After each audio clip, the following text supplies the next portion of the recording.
all right. Party people know the place to be, vandals, and all the people that went to hell and back for the people that they love. This is a brand new episode of How Do We Get Here? And today we're talking to another fresh, up and coming, brand new to the comic scene, but like just taking it on with a certain exuberance. We have, I'm going to go ahead and let him introduce himself. How are you doing today, sir? I'm good. So my name's Elliott. I say a creative, do all sorts of stuff, but now at the minute it's comics, and we're starting with issue 1 of Hellbound. Hellbound. And so this book is a bit of a love letter, right? To some of your favorite things. Like, what are a couple of things that kind of inspired you to take on Hellbound? I mean, it's in your Kickstarter, but I really like hearing the creative. Yes. So I say always, I've been a big fan of The Crow. And which is funny because my stepdad as a kid just kept going, you need to watch The Crow, and I kept going, yeah, I'll watch it one day. Didn't watch it, moved out of home, and then watched it and went, this is the best thing I've ever seen. I should have watched it ages ago. And then found out, oh, it's based on a comic, looked at the art, and I was like, this is so similar to what my style is. It's dark and gritty, just heavy blacks, and then the story as well. I was like, okay, so I've always had something where I was like, I kind of want to do something similar to that, and then found out about Spawn and how the heaven and hell. I've always been kind of intrigued by that balance of good and bad, so I kind of just merged the two and did my own little flavoring on it, and it kind of, this is how it turned out. And Lucian, in your book, that's you, right? Like you pretty much did yourself. Yeah, that's how I would want to be if I had hair. Yeah.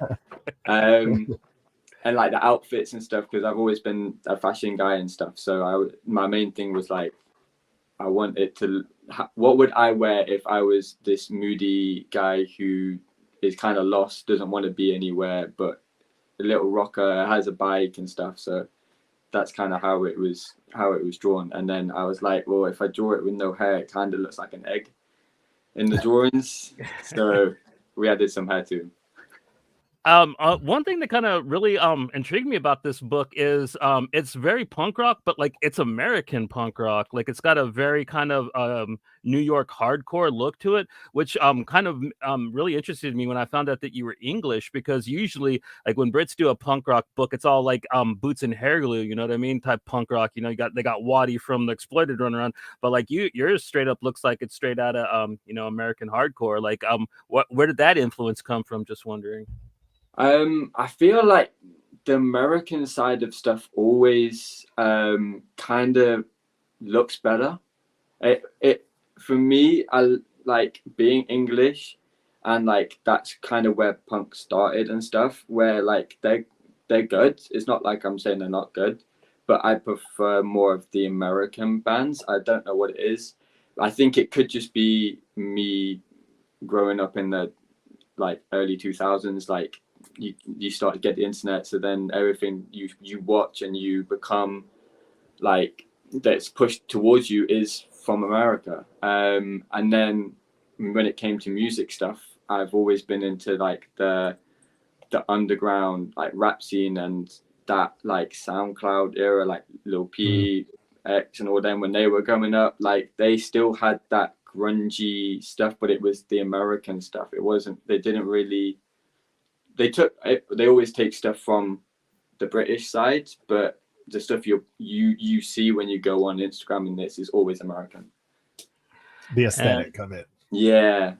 And you totally drew Tim Armstrong from Rancid right here, right? Like yeah. I actually had that T-shirt with that pose, him doing that jump, which is awesome. That I was like, because I'm always into music and everything, so it's like I need there to be some sort of music into it. And then at the time of doing like them pages, I was listening to like Operation Ivy and all of them, so it was just kind of like, I'm gonna find some of their poses and I'm just gonna do them, because then I don't have to think about how I'm gonna draw a new band or something. I just need some clips. And then looking for like the location, it was just like, wow, it'd be sick just to draw the OG punk venue, and just put my spin on that. And it was literally what I wanted my panel to look like. So it was just like, well, I'll just change that up and just use that, and everyone will know that. So it will kind of like, oh, this is the music that's going to be playing because it's at this venue. Right on. So just for the people at home, like you kind of covered it a little bit in your first answer, but like what is your elevator pitch for Hellbound? Like how would you kind of pitch it, like if you were trying to sell it? Okay. So it's a love story of a guy who unfortunately passed unknowingly, made a deal with Lilith, who is now the head of Hell. And they always say that don't make a deal with the devil, because there's always a catch to it. The catch is he's now back. He got what he thought was right. Still in kind of imprisonment with with Lilith, her little pawn on Earth. But the only reason he wanted to go back was for his wife, Darcy, which is no longer there. So he's kind of lost and he just wants revenge and finding a way to get that revenge. So like he's acting like he's working for Lilith, but he's really biding his time, kind of is what you get in the first issue, right? Yeah. So he knows why he's there. He can't do it. As you'll see in issue 1, he has a little flashback to the first time he's meant to collect pure souls, because what Lilith is trying to do is make Earth her little playground. I can do what I want. I can terrorize. I can do this, and heaven, they're up there, but they're too scared. They're not going to do nothing. So take pure souls. It weakens heaven because they have less people on Earth, and then so he kind of has a flashback of what it was like taking that first pure soul, and he goes, I can't do this, but I can't turn around and be like, I'm not doing this, because like they're super powerful and you was just a little mortal around. So he's trying to keep his ideas and his thoughts quiet and his plans, but also try and do the bare minimum to not get sussed out.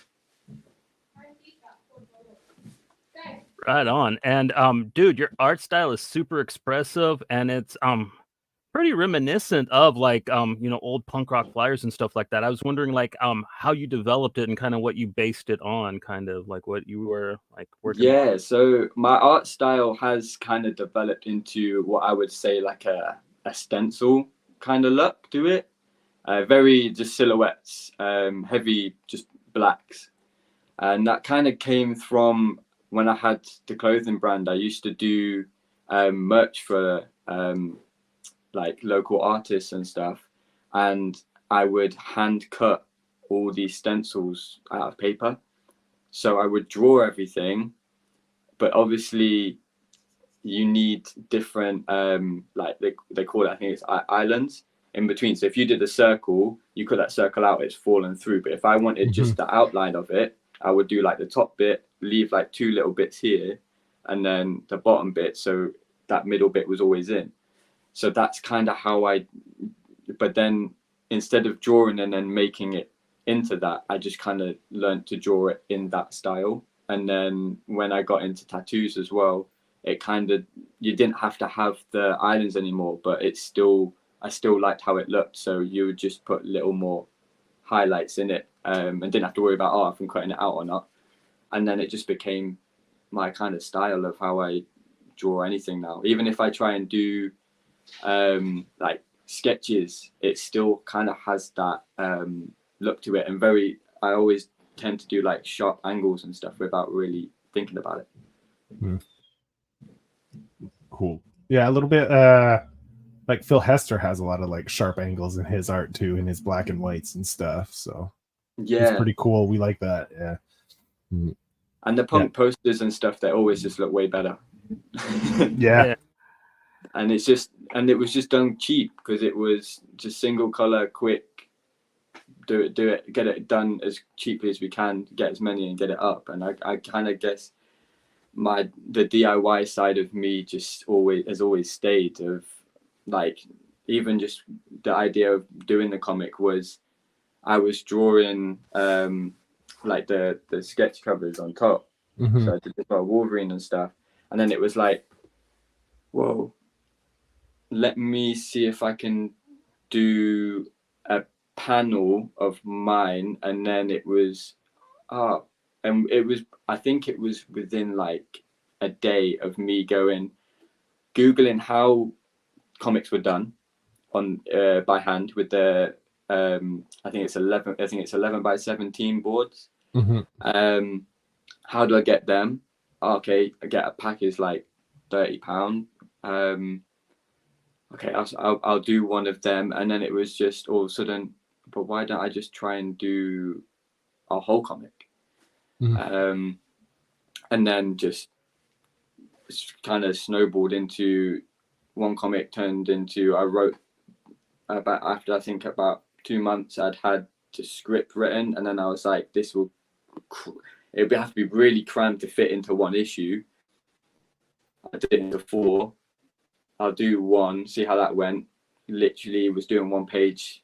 I was sketching it in the morning, going to work, inking it in the evening, and then the next day would be the next page. And then it was just like, now I want to do the next one, and then the next one.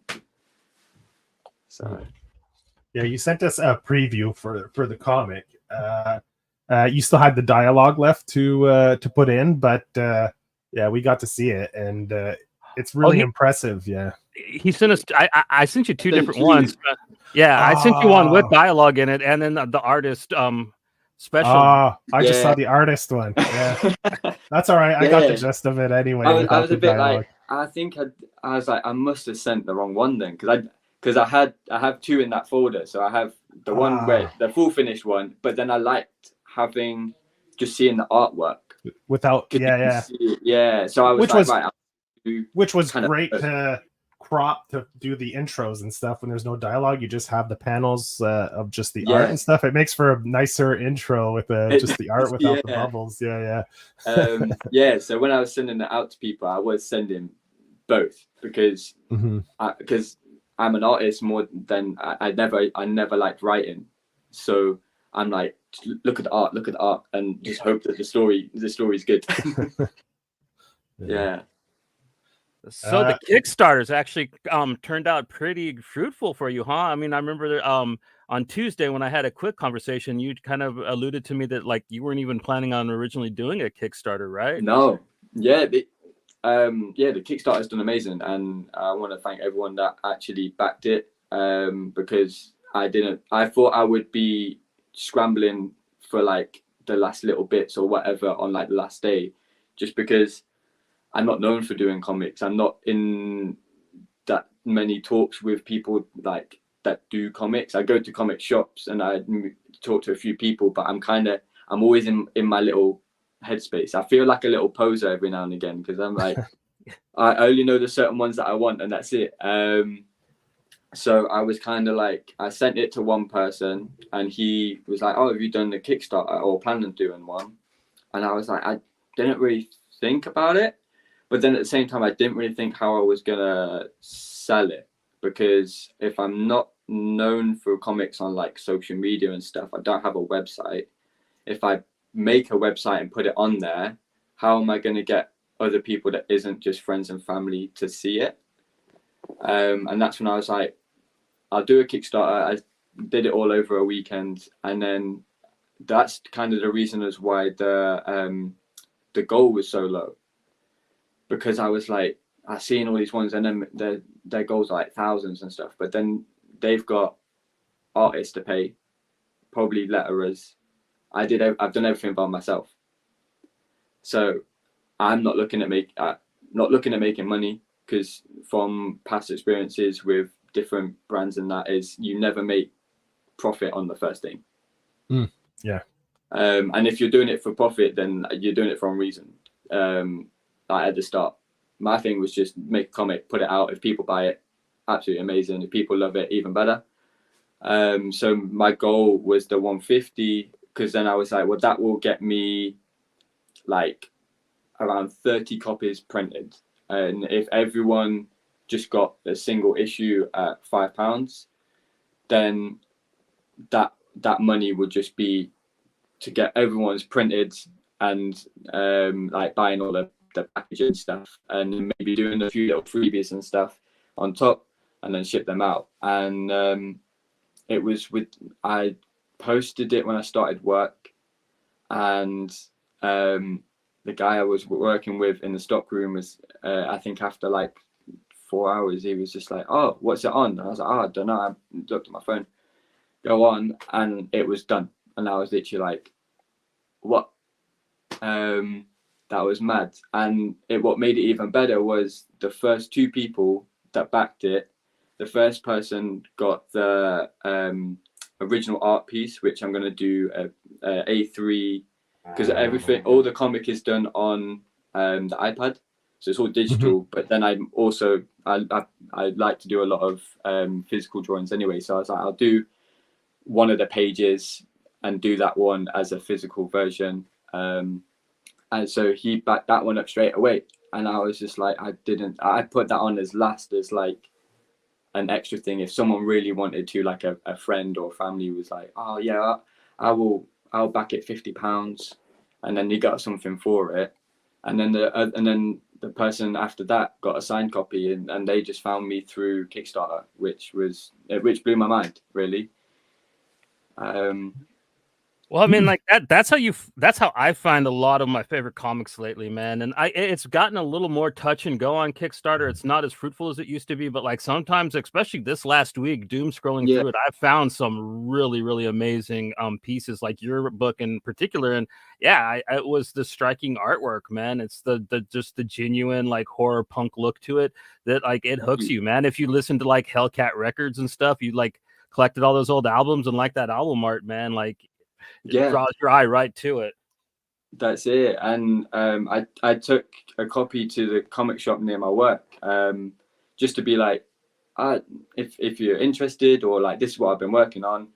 And the first thing they said was, that cover brings me in. Like, I as soon as you see the cover, I want to look at it. And then the quality as well, because that was another thing of, I didn't want it to be cheap. I've got into reading all the new Image comics, and they all have like that card, that thicker cover, and I'm like, that feels a lot more better, less like it's going to be damaged as well.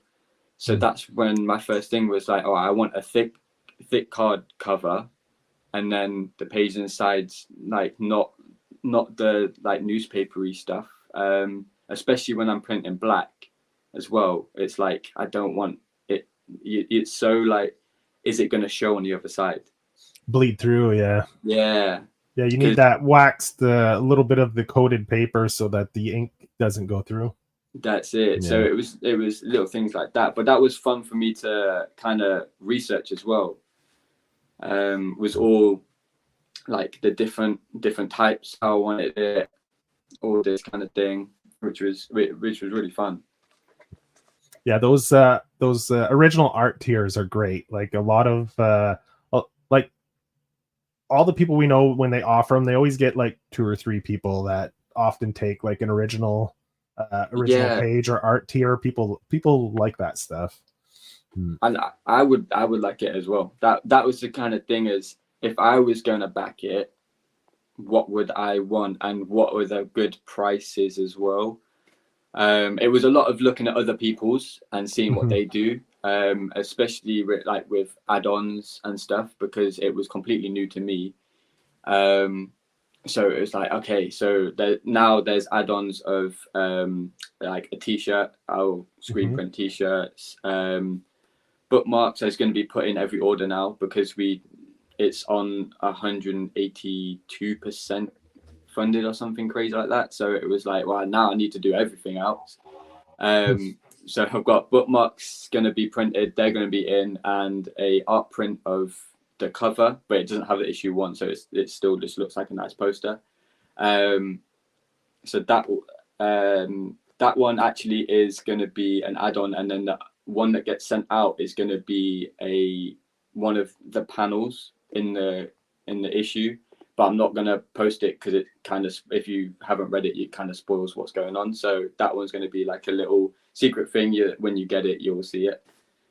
Just trying to fill little things, because I'm like, well, you gave me your money on my first thing. I need to give you as much as I can, and still have some left over to put it into issue 2 as well.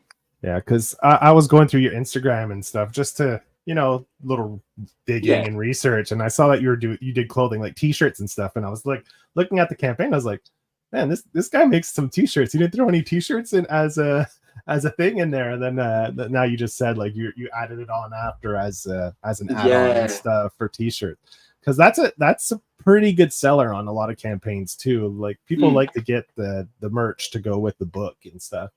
Yeah, that's it. And I like doing t-shirts. Then they're pretty easy to, it doesn't take long to print as well. Like once I've cut the stencils out, it'll take like 5 minutes just to print it. Keep it one color, simple. But I didn't want the t-shirts just to be a big image, so I still made them. So one of them's got like the 3 bats, and then it has the Hellbound on the back. On the back, yeah. It has the 3 bats. It's at the bottom of that logo, and then the logo there on the back. And then the other one just has the logo on the front, kind of smallish. And then the back cover where it says, let me get it right. So it says, would you go to hell and back for the one you love on the back, and then it has the bats and the dead rose on the top as well. So it's still it still links to it, and you can tell what it is. Oh, that was from issue 1. But it was something that I feel like people could still wear on a day-to-day, and it would just look like a normal t-shirt.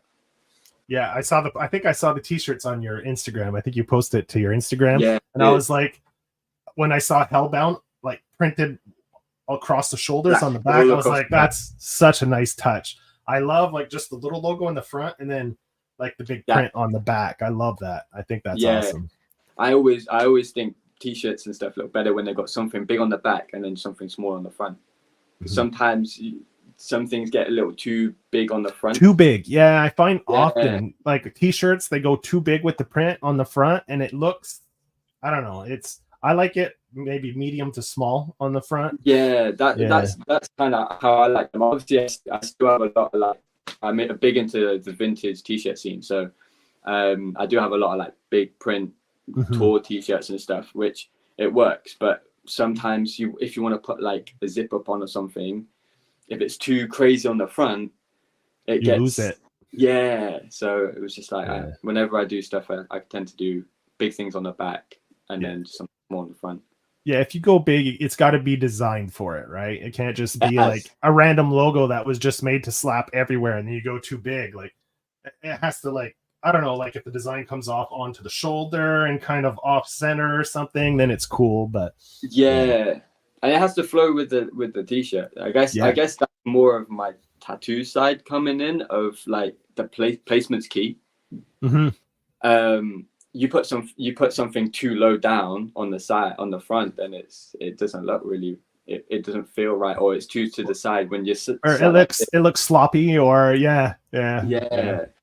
So everything that I do kind of links into each little thing. Yeah, that's cool. Another thing I noticed when I went on your Instagram, you posted something that was pretty interesting. Was I know that Marvel used to have the UK books, and you posted that Hell's Angel comic, and you wrote that little blurb. I didn't know that. I thought that was an interesting little tip about the Hell's Angels. I found that that information thing. I can't remember where, but as soon as I found out that they got sued for having that the name, I was like, I need to find this, and I hadn't found. I didn't find it for ages, and then because it was only printed in the UK. Yeah. Yeah, that was the Marvel UK. I was like with Death's Head, and there was a few. I think Motormouth was another one. I think so. There's quite a few, and the kind of the key is the box in the left corner is always massive for no reason. Like it's got a small little number 1, but the box is like this. Yeah. So and all of them, they all look like run-offs of other characters that they were like, oh, like the Hell's Angels one. I think there's 5 issues until they had to change the name. Yeah. But in each issue, it's with X-Men because they were like, we have to sell it. Yeah. X-Men are big. We'll just the Death's Head had X-Men in it too. Yeah, all of them. It's like, oh, here's a new character, but also don't worry, they're teaming up with this big character that everyone loved anyway. But yeah, so they got sued by Hell's Angels, and then the agreement was to change the name and then pay. I can't remember how much it was. It was a big chunk of money.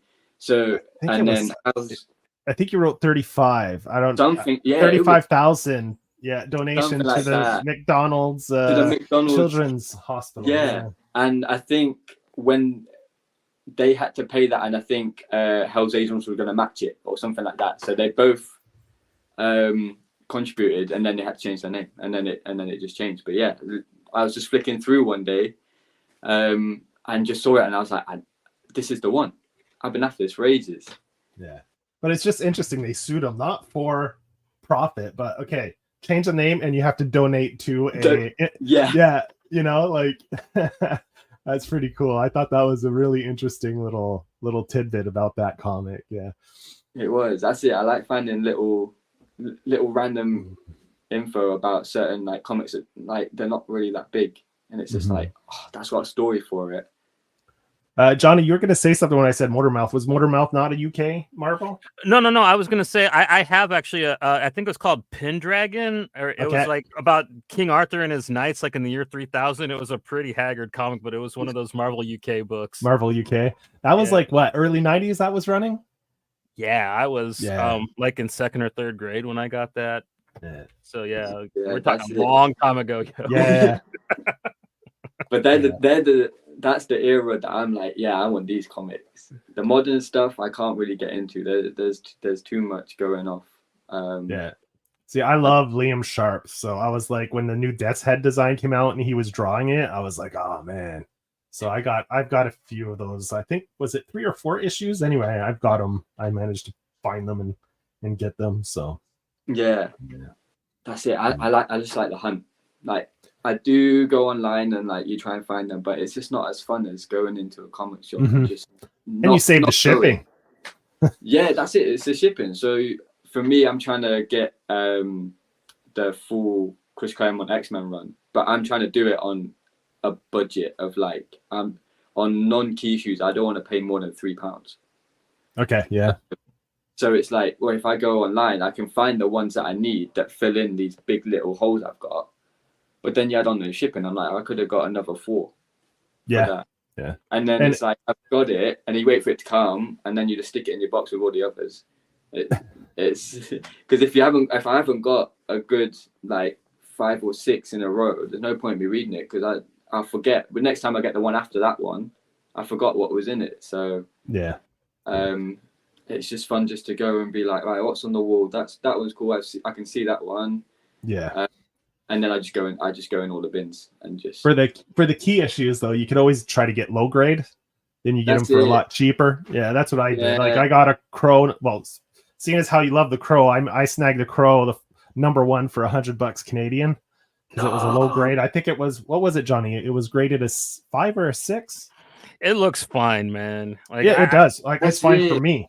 It looks as good as mine, and I'm happy as punch with mine. I don't think that like I'm pretty sure they have a few, but like from what I understand, like the first printing, like the covers are all pretty much messed up on the original printing of the Crow, anyways. So I don't think that like there are too many like 9s, anyways, of that particular issue.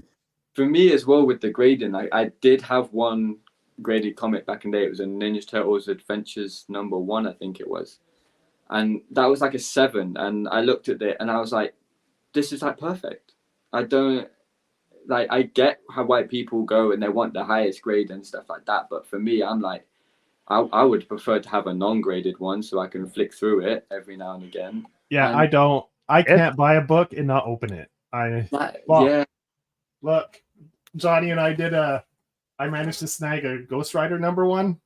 No. It's a low grade, but it was graded a 2. It was slabbed. It was in a coffin, so we freed it. Yeah, live. I broke the slab live. Oh, that's what I'm going to call them from now on. They're coffins. Yeah.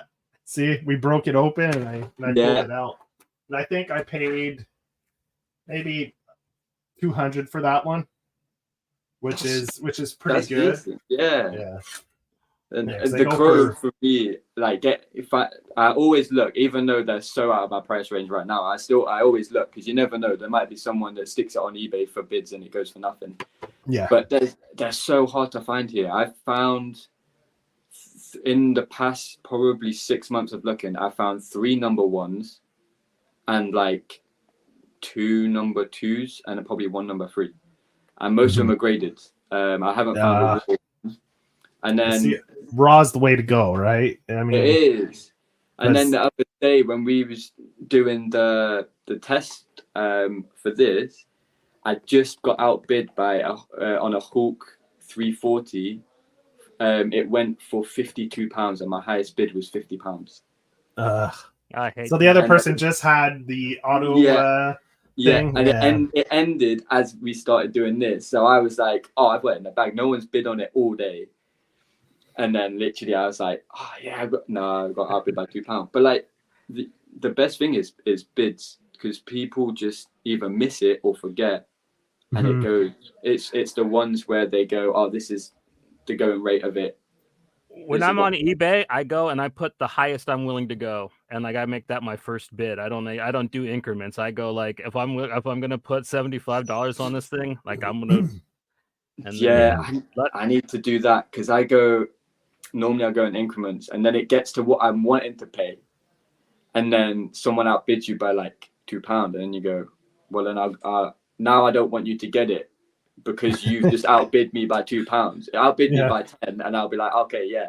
So and then I go up. So I wait. I have everything saved, and then I wait till it get notification at 15 minutes to end, and then I look at it and go, do I really want it? Yeah.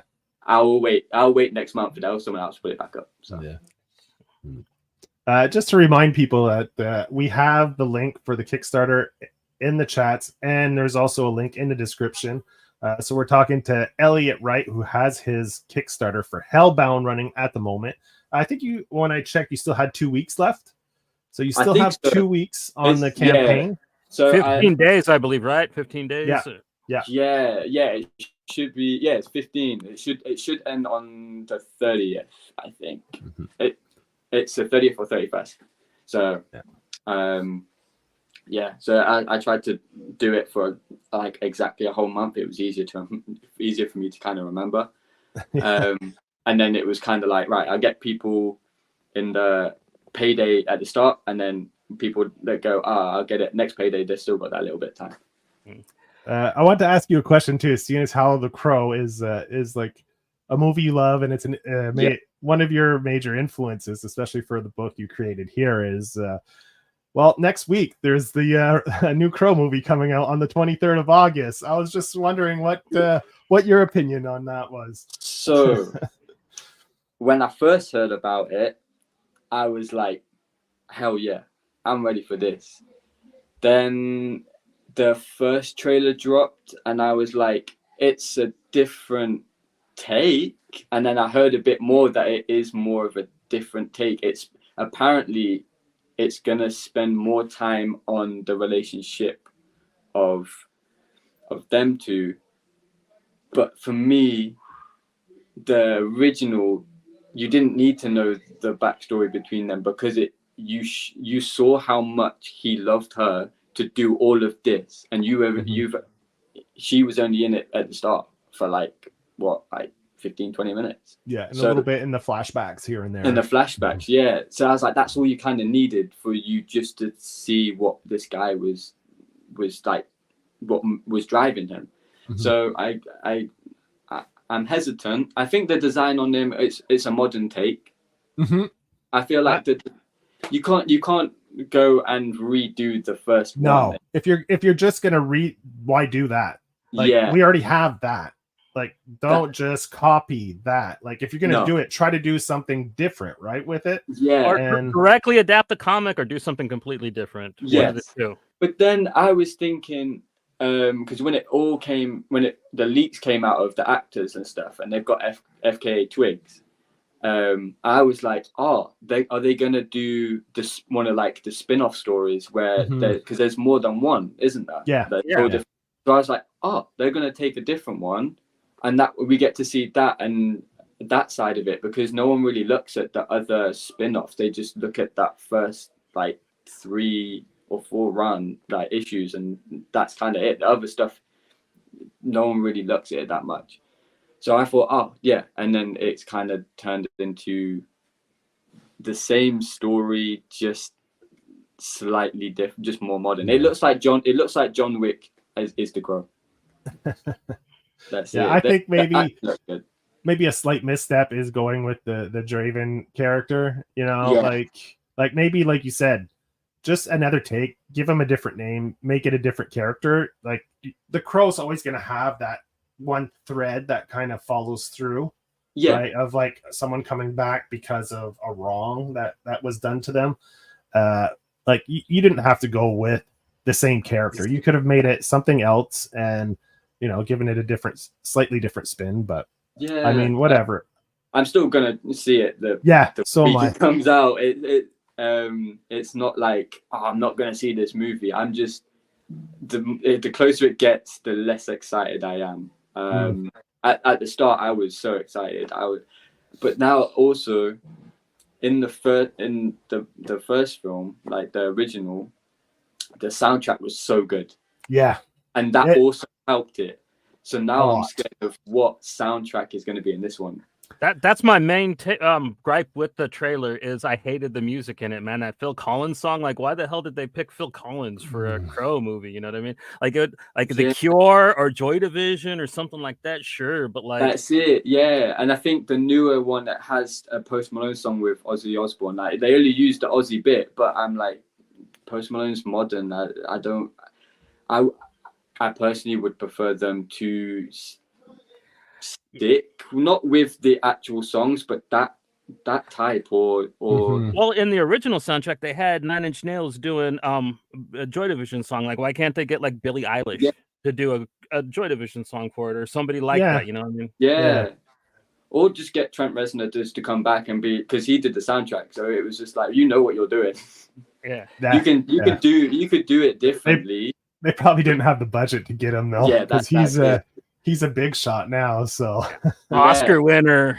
Yeah, multiple. No. Yeah. He just won another one for the Ninja Turtles score, right? That he did last year. Possibly. Yeah. He doesn't stop. This guy just doesn't stop. No.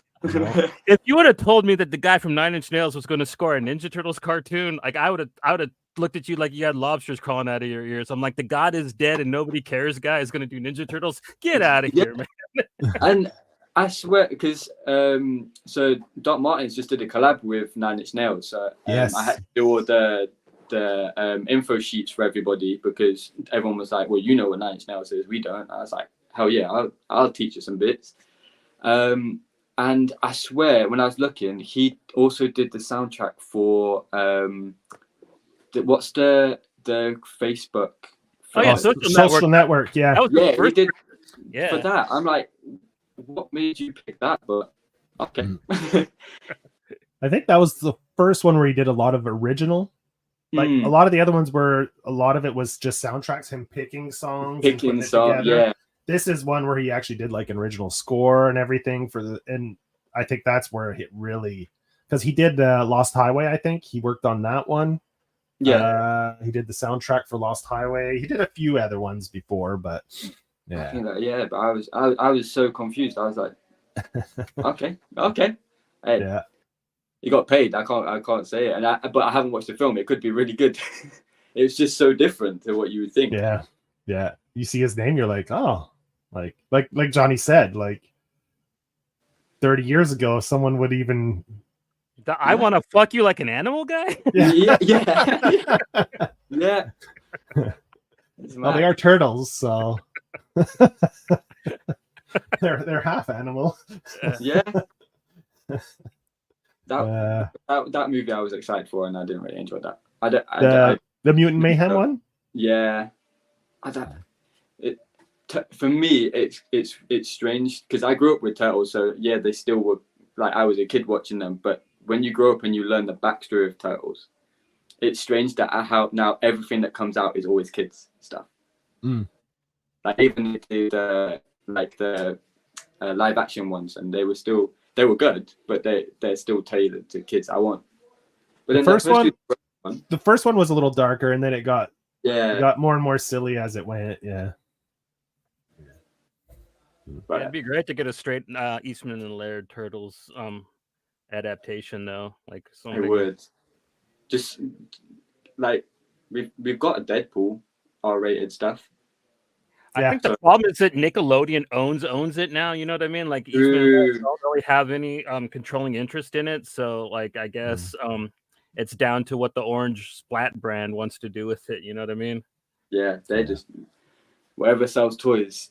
That's all they're gonna do. Yeah, and I think Deadpool is doing pretty gangbusters right now. So maybe it'll give a little resurgence to R-rated movies. That's it in the cinema, hopefully. Yeah, that and because that's what Todd McFarlane said about the new Spawn film. Is thanks to Deadpool and like Joker and all them that R-rated stuff, his one's gonna get picked up a little easier.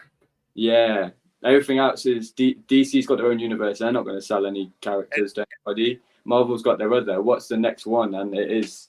If I was him, I would help promote the hell out of the new Hellboy, because basically what he wants to do with Spawn is the same thing that they did with the Crooked Man movie. And I think if he really wants to get that off the ground, I think he should probably try to support this film, because from what I understand, from what last I heard, he wants it to be kind of like a slasher film where like these criminals are stuck in the hood, you know what I mean? And they're getting taken out one by one. You don't actually really see Spawn.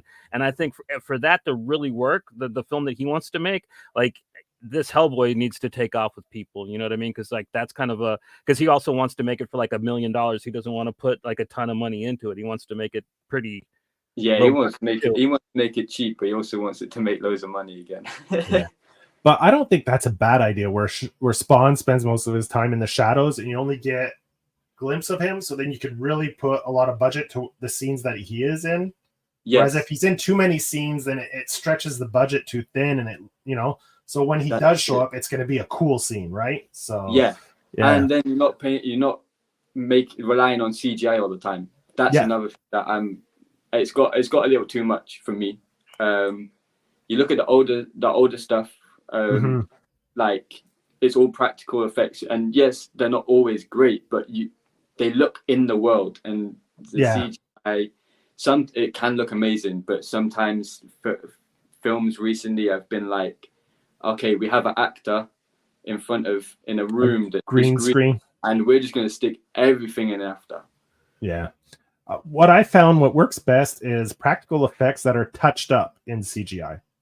Like they just tweak it a little bit. And I find that's where you get like the better results when you're using computer effects is just to tweak it just a little bit, just to give it, but so the eyes and stuff are CGI, so like they can move around a little better, you know what I mean? But like actual creature and stuff, it's physical, it's there. That's it. And Spawn's dark, so you could just use the lighting for your advantage as well, and just have like the highlight of like his face or something, and you could do so much with it and make it creepy and scary for people that don't really know who Spawn is, so they probably wouldn't be like, oh, is he a good guy or is he a bad guy? Kind of thing. You could really go crazy with it, but it's if they choose to do that. My little cousin Brendan was terrified of Spawn from the first movie because he's all crispy and stuff. Like, oh, dude, like he was terrified. It freaked him out. He was scared of it. Like I was scared of Freddy when I was a kid, man. That's it. He just looks like Freddy. He takes off that. Pretty much. He's got a bird face, right? Yeah. Yeah, and I remember when he had that scar, then he had the stitches too through the front.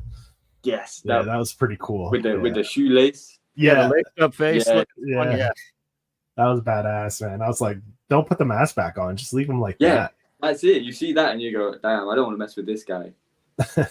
Yeah, dude is fucking crazy. Yeah. He just stitches himself up with shoelaces. With shoelaces. And mad that he even got that because of Batman. Like, Todd was just like, oh, I'm gonna do this in this one issue spin-off thing, and then be like, actually, I'm gonna keep it part of him for the rest of the thing. Of he's just he now has a shoelace in his face. But if you haven't read that one random issue, you're just like, what's going on? Yeah, they should make a Nike shoe, where it's his face with the laces going up the middle. Oh, they should. His face on, with his eyes on each side, That'd be so kind of funny. Yeah, I might have to do that actually, and now I'll go into doing custom shoes. I'll do that, and then I'll dip back out. Yeah. Yeah, I'll go check your Instagram to see. Let me know when you do it. I'll go check it out. I'll repost it. Yeah, awesome. So Elliott, about Hellbound, since the first campaign is a complete success, like when do you think the turnaround for issue 2 is going to start? So I'm trying to get it out around October time. So the script, the plot of issue 2 is done. The script is done about 90%. But the way that I did issue 1 was kind of do a script of what I roughly want to happen on each page more in detail, but then it changes as I'm drawing it. I go, I've got an idea that this panel would look better, and then you draw it out, and then you go, actually, no, I want to change it, or I've seen something else that's inspired me to do this type of thing. So as long as I know on this page, these two characters are going to have a conversation about this, then do that. So I've already started drawing out issue 2. The first and the second page are fully inked. I was gonna start page 3 today, but I was just too tired. So later on, but the plan is to try and get at least 90% done for October, so I can promote it. Because as well with issue 1 is I got everything done and then did the Kickstarter. So I know if I've got enough done, and I know for a fact I can get it done when it ends, because I don't want people waiting. As soon as this Kickstarter ends, I'm putting in the order the same day to get everything printed. So within 2 weeks, at least, like maximum, parcels will be going out. So I can be like, okay, I've got like all the art done. I just need to do all the text or like all the dialogue. I can use all the other stuff to promote it, set up the Kickstarter, and then within like 2 weeks of that, because even doing a dialogue on issue 1, I did it in a week. So it was, and now I've got the templates all sorted. So with issue 1 was, how do I want each page to look? How do I want, what fonts do I want to use? I've got all that sorted now. So that time of figuring that out as I'm working on it is gone for issue 2. It's literally just draw it out, put all the text in, finalize it, get the first like 6 printed. Because that's what I did with this one, is get 6 printed, so I know everything looks fine, everything's in line, you can read it, and then I can use them to take photos of, look, that I have a physical, it's all ready, I just need to go with the go ahead, click the button to get X amount printed, and you can have it, and then it will just be, I will finish it. But I feel like the goal as well will probably be the same. I'll probably add more into the tiers, maybe. Learn what I've learned from here with this one. So like you said, like t-shirts, put that in it. Already have the add-ons from day 1 as well. And I will probably try and find different ways to help keep the Kickstarter active as well. That's one thing that I had a plan of, like, every Wednesday and every weekend I was going to post something, but then it did get to that point of I don't want to show everything, or like the bits I want to show, because if you read issue 1 from the first page to the last page, you can see a development in the art already. So the pieces I want to be like, look at this splash page I've drawn, look how good this is. It's kind of a key part. I can't really just go out and show it. So it would probably be finding ways to keep it active as well. And I think from campaign to campaign, you're going to get, this one you're going to get readers. Then you'll probably get more readers jump on board. And with each issue, you'll get your name out there.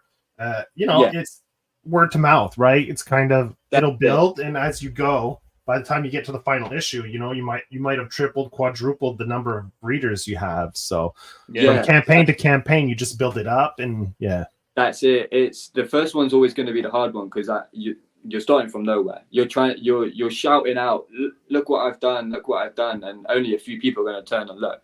Then I do the second one, and the people that bought the first one that liked it are going to go, I need the second one, and then they're going to go, you should look. You can flip through my issue 1, and they do that. And then as well is people that missed out on this Kickstarter, when issue 2 comes out, I'll do a catch-up tier. Yeah, catch-up one and it would just be issue 1, 2. Maybe I do a different cover for issue 1, so you've got a different thing. So it's not just the same. So people that can identify, I've got this cover, so I got it on the original. Yeah, from the first one. I'm an OG. Yeah. So it's finding little things, because also I'm a collector in t-shirts and stuff. So if I see 2 t-shirts that look the same on the front and the back's different, I want the one that's got less prints of it, because that one's more rare, even though from the front they both look the same. Or it's like a little offcut, or like even in the 90s stuff with Spider-Man #1, like I've got 2 issues, exactly the same comic, but they do a silver one and they do a gold one. Now I want both. So that's where I'm like, I'll probably do a different cover or something like that, just to. Well, I mean, like with the Kickstarter, you kind of started off with a pretty good advantage, man. Having your book done when you got when you start your campaign, that is a really, really good foot to start off on, man. Like because I didn't. Go ahead. Yeah, because when you get your book out there fast, people remember that. So the next, let's say the next campaign, people will jump on board right away. They won't hesitate. They're like, this guy finished it, printed it, and sent it right away. Like within a month or 2 after the campaign, if they have their books in their hands, people are happy. That's a good turnaround. Yeah, that's it as well. Is I don't really like buying things online, because as soon as I click buy, I want it now. That's great. Yeah. People might forget as well. I backed, especially if they backed it on the first day. That's a whole month, and then they'll get a notification of, I need your address and everything like that, and then they'll wait if they're in the UK a week. But even in America, I sent a parcel out last week and it got there in like 5 days. So that's good. Shipping, because I always thought as well, is like you buy anything outside the UK, it's going to take ages to come. And I guess it depends on the size and stuff. But if I'm sending it in the comic mailers, the guy got it. It was tracked, and he got it there within 5 days. So yeah, UK to America is pretty good. Like I get my stuff really quick, and it's not a big hassle at all. It's cheaper than trying to get it from Canada too, which is weird. We share a border with them. It's a good like almost $8 cheaper to get it from the UK than from Canada. Yeah, that's crazy, because you're so close. Yeah. I live right beside. I could spit on the border from my place. You're like, I'll just walk, and you just post it to the nearest post office. I'll just go collect it. Yeah, well, I was thinking to get a PO box across the border just to get stuff shipped from the States to me, and then just if you was getting a lot of stuff shipped, then it's like it kind of makes sense. But you'd have to work out, like, is it actually worth it? Like I've never had PO box, so I don't even know how much they are. I guess you pay monthly, don't you, for them? Well, there's a place that specializes in it because they know a lot of people do it, so they make sure it's worthwhile for people. Yeah. Yeah, so because I know there's places in Japan where you it's like an online thing, but you ship to their like warehouse, and they have your box with your thing, and everything just gets piled up. And when you say, "Oh, I want it shipped," they just ship it out, because a lot of stuff they don't ship directly out from Japan, so they ship there, and you save cost. But so I guess that there's always gonna be someone that will figure out a way to make money off posting something across. Well, now, especially with the like international shipping going up, someone like there's a business there on like you said, some way to kind of help people save on shipping, because and for us in the UK, because now we've left the EU, we left it a couple of years ago. Like even getting something shipped from like Spain, now the shipping's more. Before it doesn't matter how big it was, you didn't pay import costs. It was literally like shipping to your friend at the top of the UK. You just took a little longer, but now it's like shipping's more. If the value in it is over X amount, or the size of the box is a certain thing, then you might even get import taxes and and they won't even tell you until it comes to be delivered, and they just send you a sheet through the door, and it goes saying you pay this or we send it back. So I've gotten they don't even bring it. They send me an email saying, "Oh, you got duty fees," and then it's like you got to call them, and they hold on to it for I don't know how many days. You have a certain number of days, and then they send it back to the sender if you don't. That's it. But because like the comics when I send these ones, like if people just buy like the single issues and stuff, don't have to worry about shipping them. That's it. Boards and stuff, but it's the A3 art stuff, because I was like, I'll roll it up and stick it in a tube. Then that's 2 parcels now. So I'm gonna have to keep it flat, and then I can just stick issue 1 on there. But then on top, the UK, it's going to be a little bit more, but it's not going to be crazy. It's the US ones. Just got to figure them out. But that I would rather take a loss on shipping everything out, and everyone got all the stuff and enjoyed it, than me put the shipping prices to exactly how much it will cost, and someone clicks on it. Oh, I want this, and then they look at the shipping and go, no. That's the only thing, because even for the UK, like issue 1's £5, but the postage is also £5, so technically it's 10. That goes out.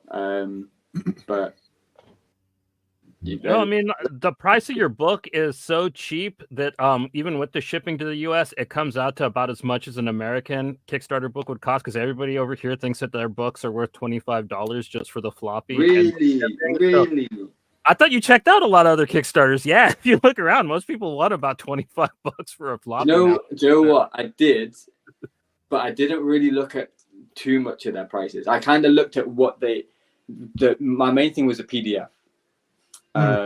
Was how much they sell their PDF for.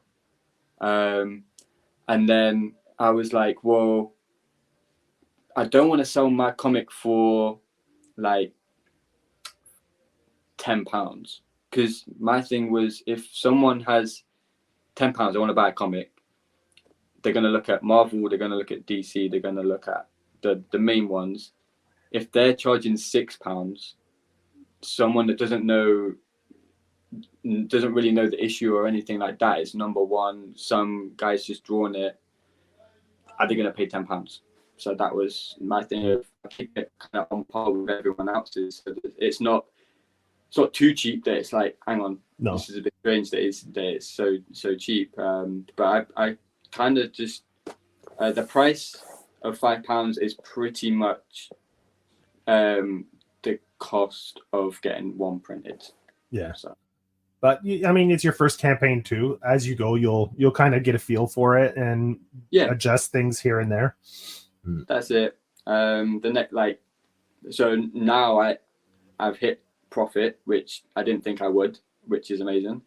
But then that's just going to be like go into issue 2. I've also looked at going to some comic conventions, because we don't have many in the UK. We have like the main like Comic-Con thing, but that's just it's hardly any comics and everything like that. But we have like some small ones. You have to really look for them.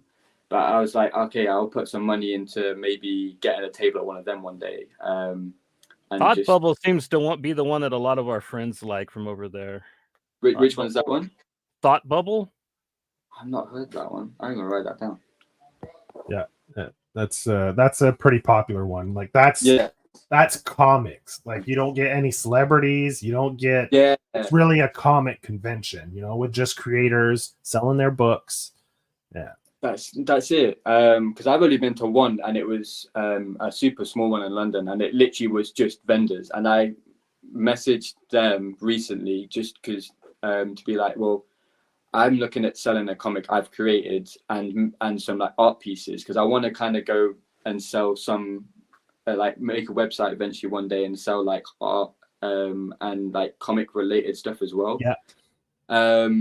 So I was like, I'm gonna do this, and they were like, we don't really have people that do that. It's literally just comic dealers. They were like, you can get a table if you want. Like, we're not going to tell you no, but it's just not something. So then it's like, I probably wouldn't go there. But then you look at Comic-Con and it's all the anime stuff and just all like TV celebrities. Yeah. I guess I feel like if I went there, obviously the table price would be so high because it's the biggest one. Everyone goes to it. But it's like, how many of them people are going to be there to look at comics instead of like pop vinyls or other little knickknacks? And then when you go to the bigger places, the table costs more. So you're probably better off waiting till you have like maybe like the whole run so people can buy. So then you get extra sales that way than when you just have the one issue. Yeah. You can always crash it though too, man. Like I know, like there's creators we know that like will bring a backpack full of their books and just sell them walking around the floor. Do you know what? I should do that. I should bring back the DIY. I've got a mixtape. Want to buy my mixtape stuff? I would stand in the street with them and be like, £5, cash only. And then if they go, I've only got £10, it's like, oh, okay, you've got 2 issues. Enjoy. Give one to a friend. I got no change. I'm not giving you no change. That's it. Yeah. Well, once you get like multiple issues too, you can be like, here's like, you know. Yeah. So I mean, if you have issue 2 coming out, so if you plan for October, so you'll have 2 issues by like the holidays, when the holidays roll around before the new year. So you're gonna have at least 2 issues out before the new year, so you can plan your whole schedule for 2025. You know. You'll have 2 issues of the story Soul already done out there, so you'll have something to offer people. I mean, that's true. You got the bug, anyways. You told me the other day, like you got like a lot of projects in the fire, right? Yeah. So Hellbound, I've done it out to be 4 issues. So I'm gonna get the 4 done first, but then I'm like, oh, I could do a one shot of like how Lilith got her spot, so you got a backstory of her, and then you would get to see how powerful she actually is, or how like menacing and like the inside of her head of how she got there. And then I also wanted to do like a vampire inspired one where some guy gets like stranded on an island, and he thinks he's the only one there, sees like this old like Dracula castle and there's lights on, and he goes in and it's like a whole like civilization of people, but they're all like vampires. I was like, so that's where one. It might get made in like 2 years time, 4 years time, but once Hellbound's done, I feel like that might be the next one, but we'll just see. It's good to hear you got the bug, man. Because like looking at this artwork, like I can look at it all day, brother. That's all I can. That's all. Thank you. That's it. That's all you want is someone just to flick through and be like, that's really good. I'll flick through it again. So your socials, you want to plug your socials? Because I mean, you have a pretty interesting Instagram. You have a lot of like a lot of fashion stuff. Like I saw some of your hoodies that you designed. What else? Yeah. If you scroll far enough down, you have a lot of music stuff as well. I have music stuff on there. I did I have photography on there. So the Instagram is LXST BOY52, Lost Boy 52. So on there, it was a photography page for ages. And when I moved to London, because I'm not originally from London, that was what I did part time. Was like that's how I met everybody. Was just like go to small gigs, take photos, and then it spiraled into doing clothes, posters, tattoos. Now there's on there random comic collection things that I finally get around to posting on there. Any other little art thing that I end up doing, I'll try and post. It used to be really easy to post on there, but now I have so many different things that I can't pinpoint it, and then I have a folder of stuff I want to post. One of them might finally get posted eventually, different things, but yeah, there's all different art creative stuff on there. Yeah. Do you have a tattoo shop that you're working out of on a regular basis or anything right now? Or I just tattoo from home. From home? Okay. Yeah, so I've been tattooing 2 years, self-taught, but I'd researched it since I was at school. That's what I wanted to go into originally, and then I ended up going into fashion and footwear design, and then loads of other stuff. So I got back into it. Literally did it for I think like a month, 2 months on like the fake skin, like learning everything. Okay. And then I just was like, I want to tattoo myself, because I'm paying all these people to do my drawings, but they tattoo it on me. Yeah. I'm gonna do one, and then it was like I did one. I filled my other leg, and then you do a few friends, and it goes like that. But yeah, just kind of do it on the side, because then that way I can kind of do what I want to do, and then it's more fun. Mm-hmm. There's the odd time where you do different things that aren't really your style, because like a friend really wants it, or it's the end of the month and you go, I could do with an extra £50. And you're like, there's a show coming I'd like to go to. Yeah, literally, you're like, I want to go to this gig and it's £50, and they want like a 3-second little line thing. Yeah, I'll do that. Anybody make you do a tribal band? Like, you haven't had to do any tribal bands, have you? No, but I've done tribal on Girl's Stomach before. That was fun. Trying to make it like even and the placement. I've done all sorts where it's like it sounds so good when the client's like, I really want this, and they send you like the mock-ups of where they want it. Recently I did my friend, she wanted it on like the back of her heel where like the foot comes down and across, and I'm like, this would look so sick there. Do the stencil, and because of the skin is so rough on that area, the stencil won't take it, and the drawing was kind of detailed and quite small, and it took us, I want to say, an hour and a half of just replacing these 2 tiny stencils. And I'm in my head, I'm going, I could have just said, yeah, it would look really good on your calf, or like somewhere where we put it, and it's just done. And she was so like, I want it done. She was like, I'll be here all day and I'm like, that's great, but I'm stressing because I can't get the stencil. I've got to see where it looks. I've got to be able to see when I do it. But we managed to get it done, and it healed amazing, and it looks really good, and she was happy. So and it's fun. It's nice to see people when you tattoo them and they go and they look at after and they go, this is exactly what I wanted. I've been after this for ages, and this is exactly what I wanted and stuff. So that's fun. I don't think I'd work in a studio, because then you are again relying on clients. So it's kind of like I get to do it when I get to do it.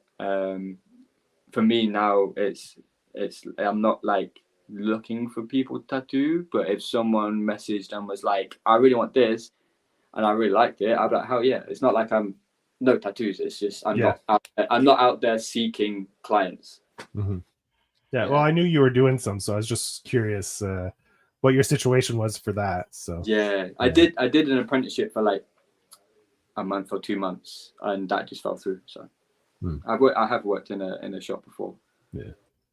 Cool. Well, right. Johnny, yeah, you got any closing? I just want to tell people that like definitely check this book out on Kickstarter. It is completely finished, so like there's really kind of no risks. The book has funded already, so you don't have to worry about like it not going through. So at this point, you're just kind of helping Elliott, and he kind of needs help, man. So please, you know what I mean? Like if you have a couple extra bones and you want to read like a really cool, fun punk rock take on some cool revenge tropes, man, definitely get into this. And like, look at this book, man. I'm not kidding. Like, especially towards the end when he starts mixing the red in with like the landscapes and like the architecture, like, it is gorgeous. So like for what he's asking, like, get on this, man. It's a cool book. And yeah, that's pretty much it. Every little bit helps, man. So get out there, back the book. You don't have to get the physical, just the PDF is fine.